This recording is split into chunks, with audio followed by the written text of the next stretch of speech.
Il blitz in via Meucci a Rossano Veneto è scattato mercoledì pomeriggio alle 17. Le forze di polizia, gli ispettori del lavoro con INAIL e Spisal sono entrati nel laboratorio gestito da un cinese del 74 e attivo nel confezionamento di capi griffati destinati all'alta moda.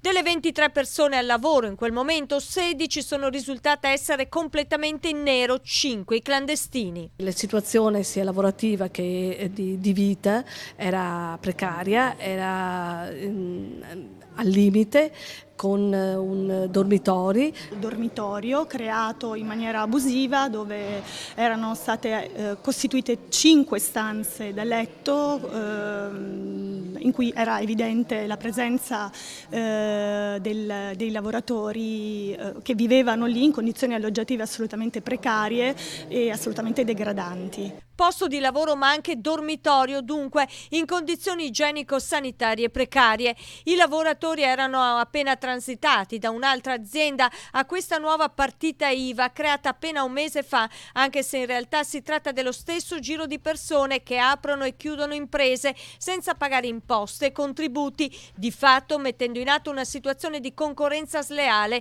nei confronti di altre realtà dello stesso settore.